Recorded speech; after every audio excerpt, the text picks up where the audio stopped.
السلام علیکم ورحمۃ اللہ وبرکاتہ۔ اعوذ باللہ من الشیطان الرجیم، بسم اللہ الرحمن الرحیم۔ ثم افیضوا من حیث افاض الناس واستغفروا اللہ ان اللہ غفور رحیم۔ پھر تم لوگ وہیں سے لوٹو جہاں سے وہاں سے لوٹو جہاں سے دوسرے لوگ لوٹتے ہیں، اور اللہ تبارک و تعالیٰ سے استغفار کرو، اللہ تبارک و تعالیٰ سے بخشش طلب کرو، بے شک اللہ تبارک و تعالیٰ گناہوں کو بخشنے والا اور اپنے بندوں پر رحم کرنے والا ہے۔ محترم سامعین اکرام، یہ سورۃ البقرہ ہے۔ سورۃ البقرہ سورہ نمبر 2، اسی سورت سے آیت نمبر 199 یعنی 190 پر 9 نمبر کی آیت کریمہ آپ کے سامنے پڑھی گئی، اور اس آیت کریمہ کا ترجمہ بھی آپ کے سامنے پیش کیا گیا۔ سامعین کرام، اللہ تبارک و تعالیٰ نے مسلمانوں کو مخاطب کرتے ہوئے فرمایا کہ تم لوگ بھی وہاں سے لوٹو جہاں سے لوگ لوٹتے ہیں۔ یہ خطاب تمام اہل اسلام کو ہے اور حج کے تعلق سے ہے۔ اللہ تبارک و تعالیٰ نے اس میں اپنے بندوں کو یہ خبر دی ہے کہ جب عرفہ میں وقوف کرو تو وہاں سے پھر مزدلفہ جاؤ اور مشعر حرام کے پاس اللہ تبارک و تعالیٰ کا ذکر کرو۔ اس آیت کریمہ کے ذریعے سے اللہ تبارک و تعالیٰ نے یہ بھی حکم دیا ہے، یہ بھی پیغام دیا ہے کہ جب حج کے لیے جائے تو عرفہ میں سبھی کو وقوف کرنا ہے۔ دراصل ہوتا یہ تھا کہ اسلام کے آنے سے پہلے زمانے جاہلیت میں جو مکہ کے قریش کے لوگ ہوتے تھے وہ عرفہ میں آ کر کے وقوف نہیں کرتے تھے۔ باقی سارے عرب کے لوگ یا دنیا کے سارے لوگ جو بھی جب پہنچتے تھے وہاں، وہ سارے کے سارے عرفہ میں وقوف کرتے تھے، لیکن مکہ کے جو قریش تھے وہ عرفہ میں وقوف نہیں کرتے تھے، بلکہ وہ کہاں، مکہ کے اندر ہی ایک مقام ہے، ایک اطراف میں حل، وہاں پہ وہ لوگ وقوف کرتے تھے اور یہ کہتے تھے کہ ہم لوگ اہل اللہ ہیں، اللہ والے ہم لوگ ہیں، ہم لوگ اللہ کے شہر کے، اللہ کے گھر کے باسی ہیں، لہذا ہم لوگوں کو باہر جانے کی ضرورت نہیں ہے، ہم لوگ یہیں پہ کریں گے۔ صحیح البخاری کتاب التفسیر باب قولہ تعالی ثم افیضوا من حیث افاض الناس، حدیث نمبر 4520 ام المؤمنین عائشہ رضی اللہ عنہا روایت کرتی ہے کہ اسلام کے آنے سے پہلے زمانے جاہلیت میں قریش کے لوگ عرفہ میں آ کر کے وقوف نہیں کرتے تھے، بلکہ مزدلفہ میں ہی وقوف کرتے تھے، مکہ کے حرم کے اندر ہی وقوف کرتے تھے، اور ان کا وہی کہنا تھا جیسا کہ میں نے بتلایا کہ وہ لوگ کہتے تھے کہ ہم اہل اللہ ہیں، ہم اللہ کے شہر کے، اللہ کے گھر کے باسی ہیں، اس لیے ہم لوگوں کو باہر جانے کی ضرورت نہیں ہے۔ اسلام کے آنے کے بعد اللہ تبارک و تعالیٰ نے پیارے رسول صلی اللہ علیہ وسلم کو یہی حکم دیا کہ جب سب لوگ عرفہ میں وقوف کرتے ہیں تو آپ کو بھی عرفہ میں وقوف کرنا چاہیے۔ اسی چیز کو اللہ تبارک و تعالیٰ نے فرمایا یہاں پر ثم افیضوا من حیث افاض الناس واستغفروا اللہ ان اللہ غفور رحیم۔ تم لوگ بھی وہیں سے لوٹو جہاں سے سارے لوگ لوٹتے ہیں۔ کل ہم نے بتلایا تھا اللہ کے رسول صلی اللہ علیہ وسلم نے اپنے بیان میں، اپنی حدیث میں واضح طور پر کہا ہے الحج عرفات، یعنی عرفہ میں وقوف کرنا ہی حج ہے۔ عرفہ کا جو پورا علاقہ ہے اس میں کہیں پر بھی جا کر کے وقوف کرنا، یہی اصل میں حج ہے۔ اسی لیے اللہ تبارک و تعالیٰ نے زمانے جاہلیت کی اس رسم کو توڑا۔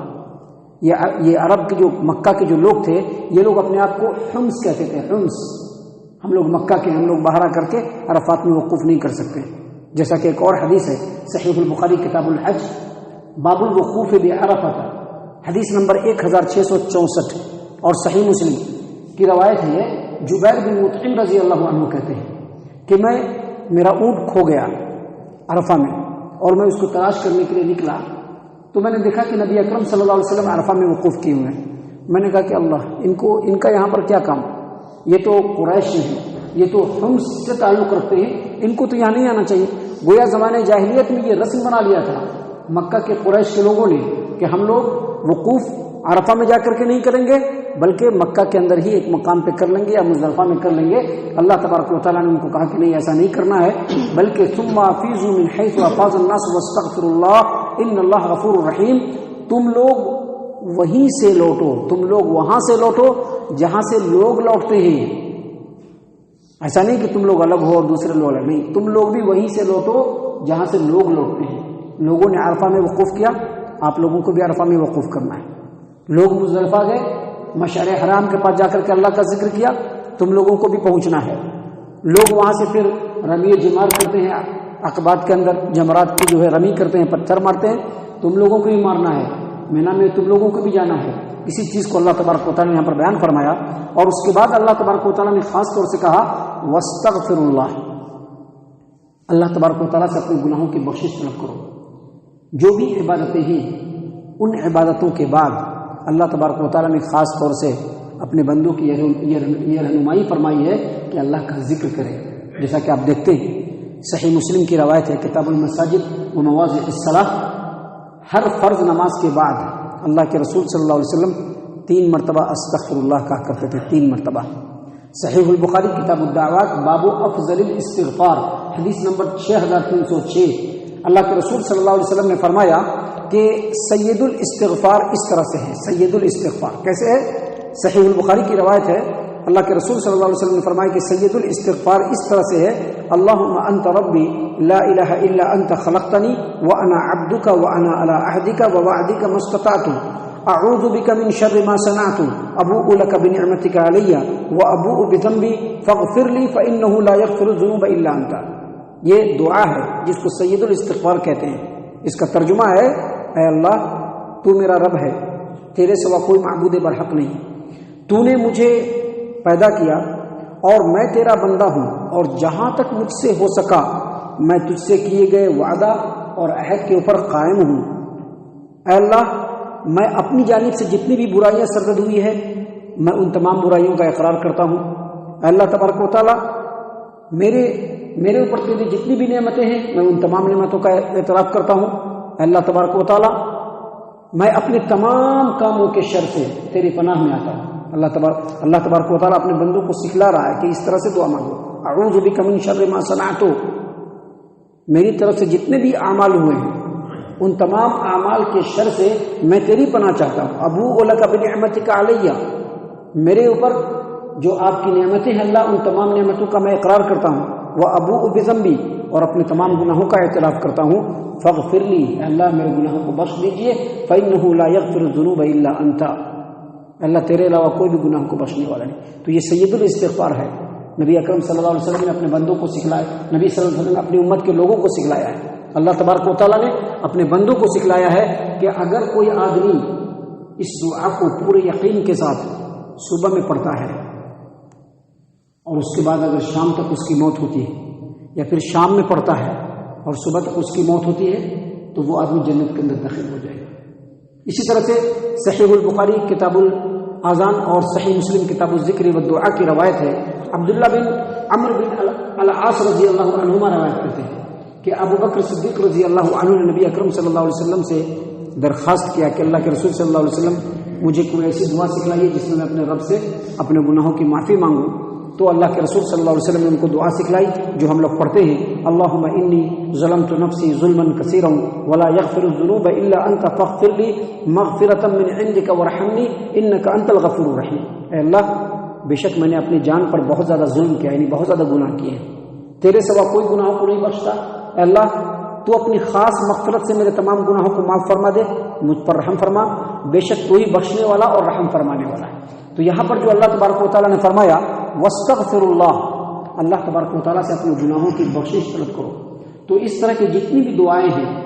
جس میں اللہ تبارک و تعالیٰ سے بخشش کی دعا مانگی گئی ہے ان دعاؤں کو کثرت سے پڑھا جائے، خاص طور سے سید الاستغفار صبح اور شام، یعنی فجر کی نماز کے بعد اور مغرب کی نماز کے بعد ان دعاؤں کو ضرور پڑھا جائے۔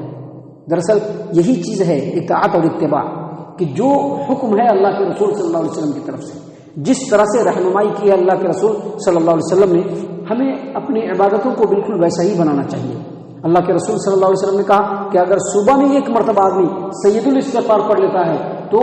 شام تک میں اگر اس کی موت ہو گئی تو وہ جنت کے اندر چلا جائے گا۔ شام میں اگر ایک مرتبہ پڑھ لیتا ہے، صبح تک میں اگر اس کی موت ہو جائے گی وہ آدمی جنت کے اندر چلا جائے گا۔ اور پھر یہ دعا، اس کے علاوہ اور بھی بہت ساری دعائیں ہیں جو اہل علم سے سیکھنا چاہیے۔ اسی لیے اللہ تبارک و تعالیٰ نے یہاں پر اپنے بندوں کو مخاطب کرتے ہوئے کہا کہ دیکھو جب عبادت کر رہے ہو، اتنی بڑی عبادت کر رہے ہو، تو عبادت کے بعد واستغفر اللہ، اللہ تبارک و تعالیٰ سے اپنے گناہوں کی بخشش طلب کرو، بے شک اللہ تبارک و تعالیٰ بخشنے والا اور رحم کرنے والا ہے۔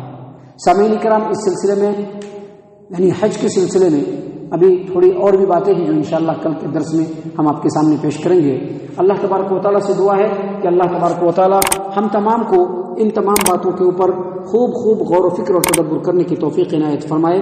اللہ تبارک و تعالیٰ ہم تمام کو صحیح معنوں میں پکا سچا مومن مسلمان بنائے، اللہ اور اس کے رسول صلی اللہ علیہ وسلم کی اطاعت و فرما برداری کرنے والا بنائے، صحابہ کرام رضی اللہ عنہم کے طریقے پر چلنے والا بنائے، جنت الفردوس میں جگہ عطا فرمائے۔ اے اللہ ہم تمام کو جہنم سے پناہ دے، اے رب العالمین ہم تمام کو جہنم سے پناہ دے، اے مالک الملک ہم تمام کو جہنم سے پناہ دے، آمین یا رب العالمین۔ وما علینا الا البلاغ المبین۔